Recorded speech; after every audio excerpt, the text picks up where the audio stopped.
बिस्मिल्लाहिर्रहमानिर्रहीम। अस्सलाम वालेकुम।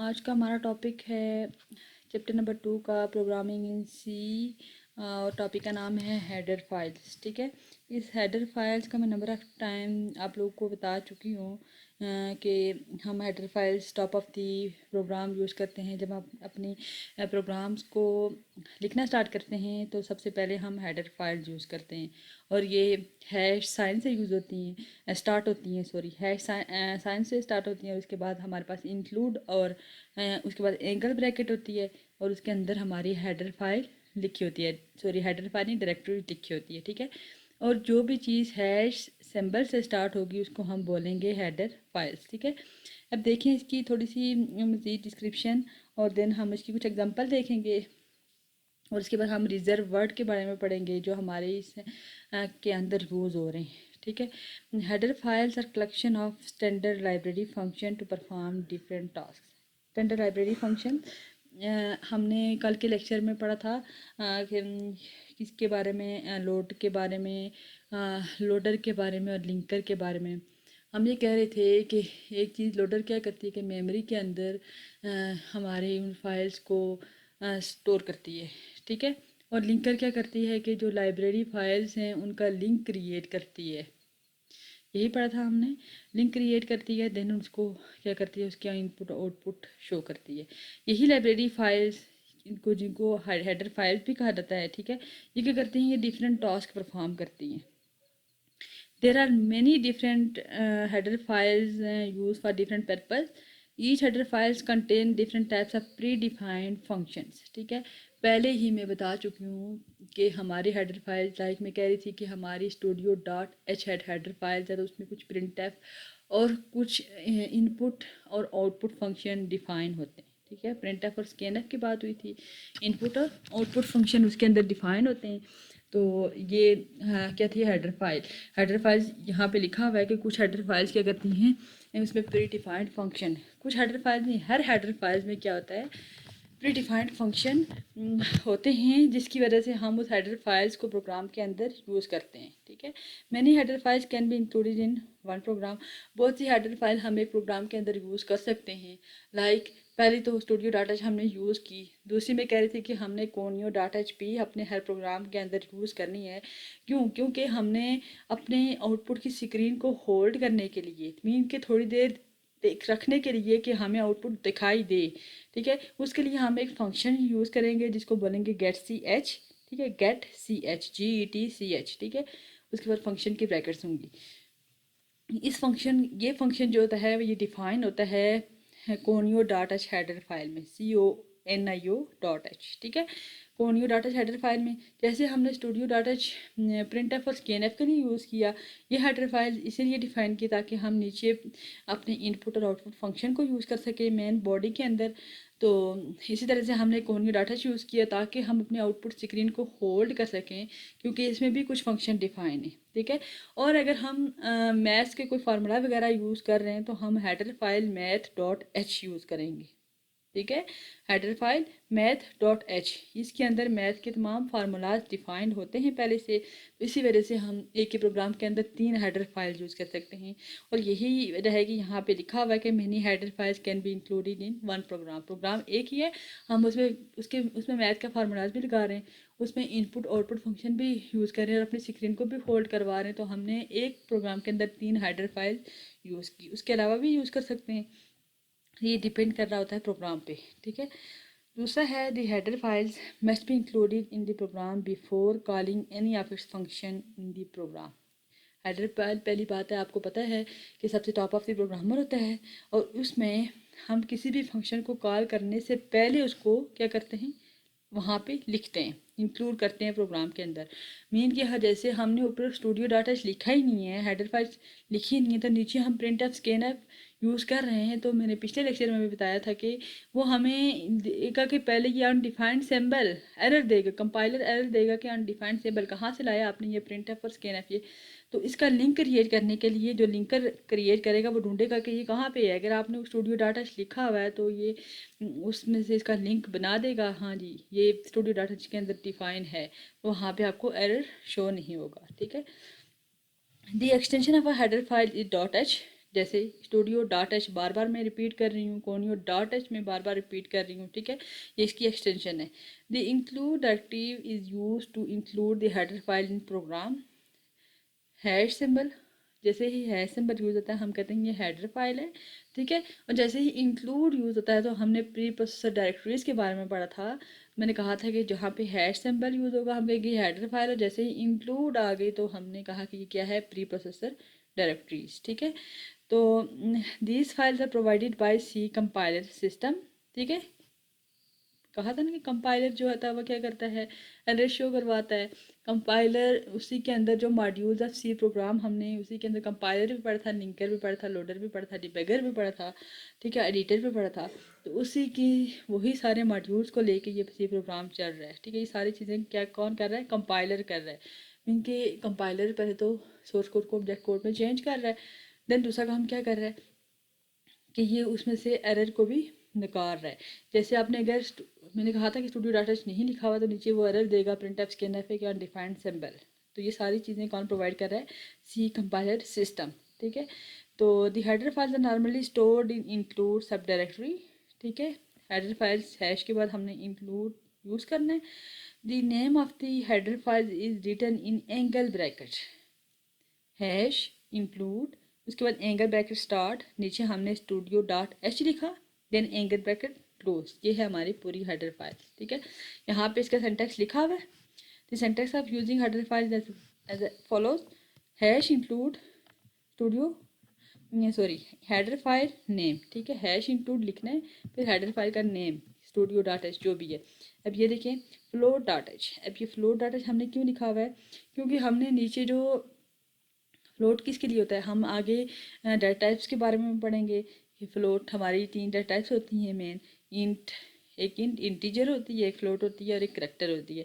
इंटीजर में हमारे पास नंबर्स डिफाइन होते हैं, फ्लोट में हमारे पास डेसिमल नंबर मीन के जिसमें पॉइंट होता है, ठीक है, वो डिफाइन होते हैं। और करैक्टर में हमारे पास ABCD, ये करैक्टर अल्फ़ाबेटिक डिफाइन होते हैं, ठीक है। अब हमने नीचे डेसिमल नंबर लगाने, तो इसी वजह से वो क्या कर रहा है, ये float dot header file use कर रहे हैं। हमने header print f scan f के अंदर जो हमने नंबर गेट करवाना है वो इंटीजर नहीं है बल्कि क्या है, फ्लोट डॉट एच है, सॉरी डेसिमल नंबर है, इसी वजह से वो यहाँ पे float dot h header file use कर रहा है। मैथ डॉट एच मैंने पहले से कहा है कि ये हमारे मैथ के फार्मूलाज वगैरह अगर हम अपने प्रोग्राम के अंदर यूज़ कर रहे हैं तो ये math dot h header file include करेंगे। Then studio dot h print f scan f के लिए string dot h, string mean ABCD A से लेके Z तक, ABCD up to so on जो भी है, ठीक है। ये मीन्स बहुत सारे करेक्टर मिल के क्या बनाते हैं, एक स्ट्रिंग बनाते हैं, ठीक है। तो ये हमने जब हमने बहुत सारे करेक्टर कट करवाने तो हम नीचे डाटा टाइप्स तो करेक्टर यूज़ कर रहे हैं तो ऊपर क्या करेंगे, हमने स्ट्रिंग साथ लगानी है तो ऊपर स्ट्रिंग यूज़ करने के लिए हमने header file string dot h use करनी है। उसके अलावा अगर हमने अपने आउटपुट में टाइम को शो करना है तो हम time dot h header file use करेंगे, ठीक है। दूसरा हमने जो आज पढ़ना है वो है रिजर्व वर्ड। रिजर्व वर्ड ऐसे वर्ड जो पहले से डिफाइन होते हैं, ठीक है, ऐसे वर्ड जो पहले से प्री डिफाइन किस में होते हैं, अपने सी प्रोग्राम उस सॉफ्टवेयर के अंदर ये पहले से डिफाइन होते हैं, ठीक है।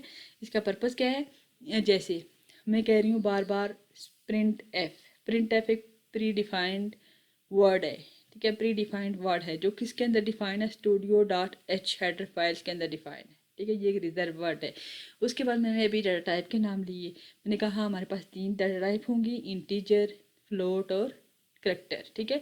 तो इंटीजर के लिए हम जो वर्ड यूज़ करेंगे अपने प्रोग्रामिंग के अंदर, प्रोग्राम के अंदर प्रोग्राम लिखते हुए उसके लिए लिखेंगे इंट, INT, ठीक है, शॉर्ट फॉर्म क्या लिखेंगे, इंट लिखेंगे। हमने अगर पूरा इंटीजर लिखा तो वो कहेगा अनडिफाइंड सिंबल, इंटीजर कहाँ से लाया। ये चीज़ें हमारी इंटीजर, फ्लोट और डबल हमारे वेरिएबल को डिस्प्ले करवाने के लिए यूज़ होते हैं, ठीक है। जैसे हमने अपने लेसन नंबर 1 में एल्गोरिदम के बारे में पढ़ा था और देन फ्लो चार्ट के बारे में पढ़ा था। हम वहाँ पे लिख रहे थे कि इनपुट ABC लिख रहे थे, 3 नंबर हमने सम करने, हम लिख रहे थे इनपुट ABC। अब ABC क्या है, वेरिएबल है। तो हमने कहा है कि प्रोग्राम्स के अंदर जब हम इसको इम्प्लीमेंट करेंगे तो उसके अंदर डाटा टाइप के साथ करेंगे। डाटा टाइप हमारे पास 3 है, फिर से रिपीट कर रही हूँ, इंटीजर है, दूसरी हमारे पास फ्लोट है और तीसरी हमारे पास क्या है, करैक्टर है।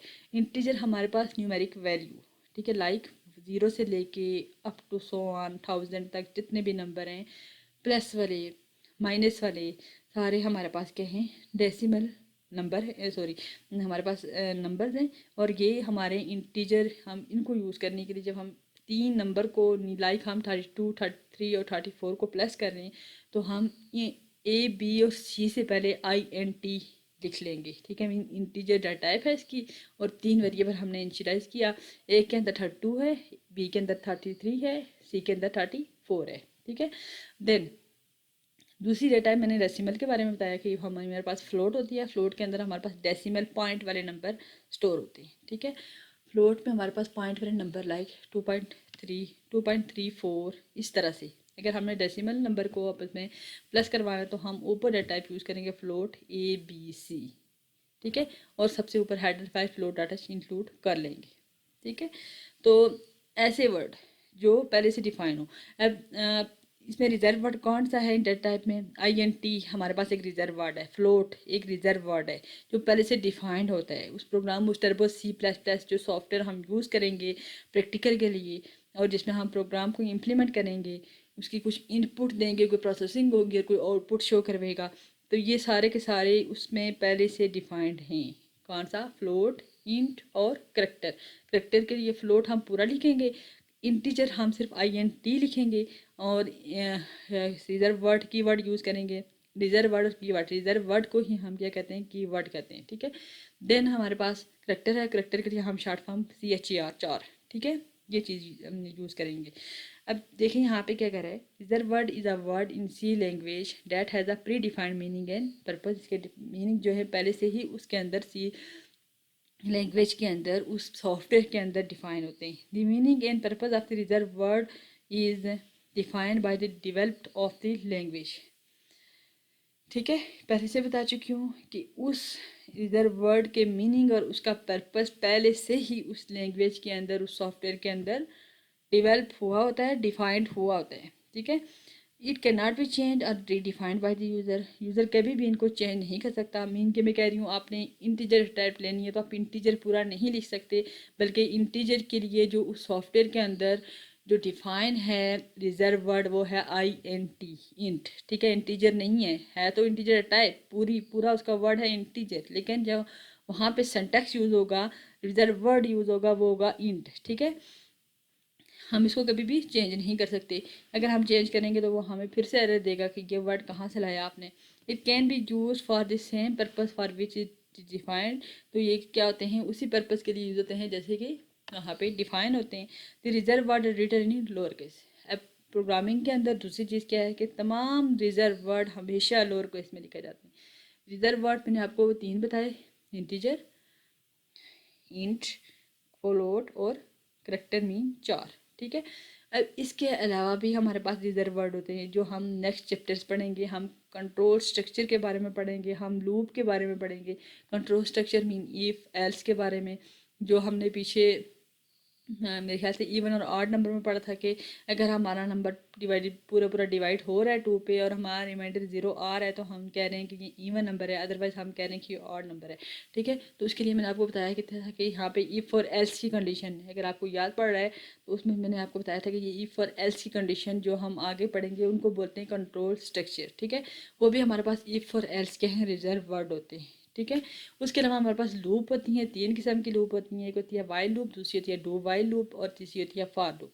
ये हम ये भी मैंने आपको पहले बताया था कि जब हम 1 से लेके 10 तक या 1 से लेके 100 तक नंबर अपने पास हम रखना चाह रहे हैं, हम कहते हैं कि आउटपुट में 1 से लेके 100 तक हमें नंबर डिस्प्ले करवाए, तो हमें A=1, B=2, C=3, 4 D=4 ऐसे करने के बजाय हम सिर्फ एक लूप लगा लेंगे जो क्या करेंगी, 100 टाइम चलेगी और आइट्रेशन नंबर 100 टाइम चलेगी। तो क्या करेगा वो, हमें 100 टाइम चल के तो एक ही स्टेटमेंट लगेगी, तो हमें 1 से लेके 100 तक क्या कर देगा, नंबर डिस्प्ले करवा देगा, ठीक है। तो अब वो जो है लूप्स की टाइप्स वाइल, डू वाइल और फॉर लूप, वो भी हमारे पास क्या है, रिजर्व वर्ड है, क्योंकि वो भी अपने उस तरह पर C++ सॉफ्टवेयर के अंदर पहले से डिफाइन हैं। तो आप उनको हमेशा किस में यूज़ करेंगे, लोअर केस में यूज़ करेंगे। जैसे आप आपने एफ कैपिटल लिख लिया या ओ कैपिटल लिख लिया और या तीनों वर्ड कैपिटल लिख लिए तो वो आपको कहेगा कि अनडिफाइंड सिंबल फॉर, ठीक है। फॉर को अगर आपने कोई भी चीज़ कैपिटल लिख दी या फिर अगर आपने प्रिंट एफ में से प्रिंट किया पी कैपिटल लिख दिया या एफ का एफ कैपिटल लिख दिया तब भी वो आपको एरर देगा, ठीक है। ये हमेशा किस में होते हैं, लोअर केस में होते हैं। देन हम एक और टॉपिक आज डिस्कस करेंगे, वो है कमेंट्स। कमेंट्स जो होती है ये हमारे प्रोग्राम के अंदर एडिशनल इंफॉर्मेशन होती है। एडिशनल इंफॉर्मेशन लाइक अगर आप जो है प्रोग्रामिंग सीखना अभी शुरू किया आपने, ठीक है, अभी आपको समझ ही नहीं है कि कैसे लिखेंगे क्या होगा, तो मैं आपको एक प्रोग्राम लिख के उसकी हर स्टेटमेंट के बाद मैं कमेंट कर रही हूँ, मैं वहाँ पे लिख रही हूँ लाइक मैंने लिखा कि hash include studio dot H, ठीक है, एंगल ब्रैकेट का को लिख दिया। देन मैंने आगे 2 स्लैश डाली और उसके आगे लिख दिया कि ये हमारी हेडर फाइल है और इसके अंदर प्रिंट एफ और स्कैन एफ डिफाइन है। मैंने उर्दू में लिखा या इंग्लिश में लिखा, जिसमें भी लिखा, ठीक है। उस कमेंट्स के बाद लिख दिया। अब वो जो कमेंट्स जो होती हैं वो उसके अंदर एडिशनल इन्फॉर्मेशन सिर्फ एक यूज़र को समझाने के लिए होती है, ठीक है। मैं आप स्टूडेंट को समझाने के लिए मैंने वहाँ पे लिखी है। जब मैं उसको कंपाइल करूँगी तो अगर मैंने कमेंट्स के साइन साथ डाले हुए हैं, ठीक है, एक हमारे पास होता है सिंगल लाइन कमेंट, दूसरा होता है मल्टी लाइन कमेंट। अगर मैंने वहाँ पे कमेंट्स के साइन डाले हुए हैं तो वो क्या कह रहे हैं उस कंपाइलर को नज़र नहीं आ रही, ठीक है। वो सिर्फ मैंने आपकी समझ के लिए रखा हुआ है ताकि आपको समझ आ जाए कि ये हेडर फाइल है। फिर मैंने दूसरे कोने डाटा लिखा हुआ है, मैंने कहा कि ये मैंने गेट सी एच के लिए ये हेडर फाइल यूज़ की हुई है। देन मैंने मेन स्टार्ट किया, मेन वाइड मेन ब्रैकेट डाली और मैंने कहा कि यहाँ से हमारा पास मेन फंक्शन स्टार्ट हो रहा है। फिर मैंने कर्ली ब्रैकेट डाली, कर्ली ब्रैकेट के आगे मैंने कमेंट लिख लिया कि यहाँ से हमारी बॉडी स्टार्ट हो रही है मेन की, ठीक है। फिर मैंने अपने वेरिएबल इनिशियलाइज करवाए, फिर मैंने आगे लिख दिया कि ये इंटीजर टाइप, मैंने लिखा इंट ए बी सी, ठीक है, सेमीकोलन लगाया। फिर मैंने कहा कि यहाँ पे हमारे पास वेरिएबल डिक्लेयर हैं ए बी सी और इंटीजर इनकी टाइप है, क्योंकि इसमें मैंने ये नंबर लेने और इनको आपस में प्लस करवाना है, ठीक है। तो उसके साथ जो मैंने कहा कि मैं लाइब्रेरी फाइल्स के साथ आगे लिखूँगी कि आपको समझाने के लिए चीज़ दूँगी एडिशनल इन्फॉर्मेशन सिर्फ आपकी समझ के लिए, आपको समझ आ जाए कि पहले इस प्रोग्राम में हो क्या रहा है। तो वो जो इन्फॉर्मेशन मैं ऐड करूँगी उसको बोलेंगे कमेंट्स, ठीक है। Comments are use to provide additional useful information in C program. Comments can be added anywhere in the program, कहीं भी यूज़ कर सकते हैं। लाइक मैं आपको हेडर फाइल्स की आपको समझ आए, मैं वहाँ पे नहीं लिख रही, कमेंट्स नहीं दे रही, नीचे आके जहाँ पे मैं बॉडी स्टार्ट कर रही हूँ वहाँ से मैं कमेंट्स देना शुरू कर दूँगी। मैंने इंट ए बी सी के बाद लिखा ये हमारे पास 3 नंबर हैं ऐसे, ठीक है। फिर मैंने कहा प्रिंट एफ, हाँ क्या करूँ, फिर मैंने नीचे लिखा sum is equal to A plus B plus C.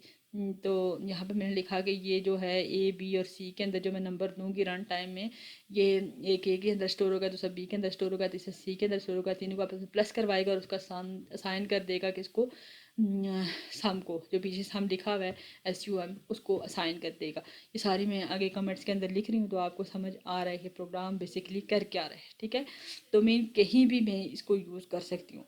They do not affect the size of the executive file program and its output. फिर मैंने बताया आपको कि इस कमेंट्स कंपाइलर को नज़र नहीं आते तो इसका आउटपुट पे कोई इफेक्ट नहीं होता। The comments can B edit on single line और मल्टीपल लाइन। अब हमारे पास कमेंट्स की 2 टाइप्स हैं, एक होती है हमारे पास सिंगल लाइन कमेंट, दूसरी होती है हमारे पास मल्टीपल लाइन कमेंट।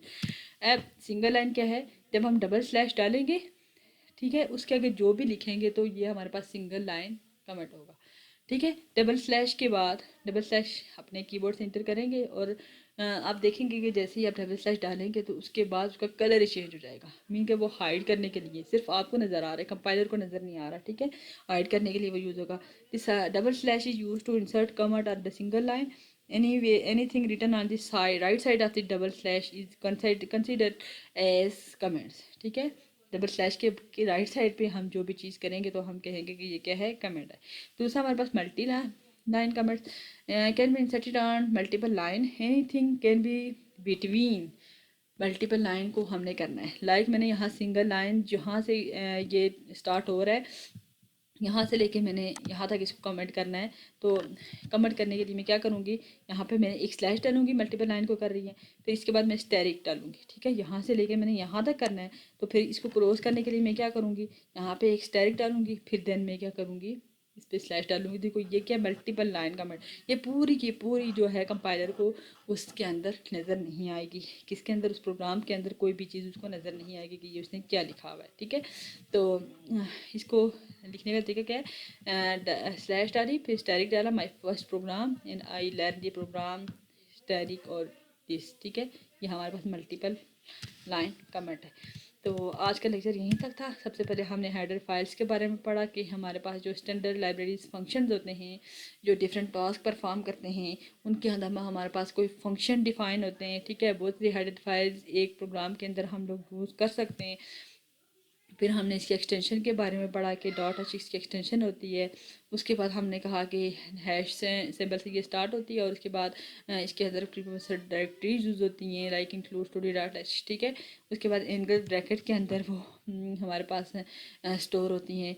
उसके बाद हमने इसकी कुछ टाइप्स के बारे में पढ़ा कि फ्लोट डॉट एच मैंने कहा कि डेसिमल के लिए होता है, मैथ डॉट एच में हमारे पास न्यूमेरिकल मैथमेटिकल फार्मूलाज होते हैं।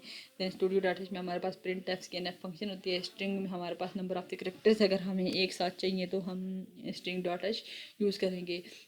देन टाइम अगर हमने शो करवाना तो हम टाइम डॉट एच शो करेंगे। ठीक है, उसके बाद रिजर्व वर्ड के लिए मैंने बताया कि ये प्री डिफाइंड सिंबल जो होते हैं पहले से ही हमारे उस सिस्टम के अंदर, उस सॉफ्टवेयर के अंदर जो डिफाइन होते हैं उनको रिजर्व वर्ड करते हैं, उनको कभी भी हम चेंज नहीं कर सकते और दिखते हुए हमेशा हम उनको लोअर केस में लिखेंगे। ठीक है, देन हमने कमेंट्स के बारे में पढ़ा। Comments are use to provide additional information in the program. ठीक है, और यही हम कहीं भी यूज़ कर सकते हैं। हमने इसकी दो टाइप्स के बारे में पढ़ा कि सिंगल लाइन कमेंट्स और एक multi line comment. Single line की डबल स्लैश जब यूज़ करेंगे उसके राइट साइड पे जो लिखेंगे वो सिंगल लाइन कमेंट, और कंपाइलर इसको नहीं देख रहा होता, सिर्फ हम एक यूज़र को, एक स्टूडेंट को समझाने के लिए इसको यूज़ करते हैं। और मल्टीपल लाइन कमेंट्स मीन एक स्लैश और स्टैरिक के साथ स्टार्ट होते हैं और जैसे ही हम उसको क्लोज करेंगे तो स्टैरिक पहले डालेंगे और उसके बाद क्या करेंगे, स्लैश बाद में डालेंगे। ठीक है, हाँ, आज का लेक्चर हमारे पास यही था।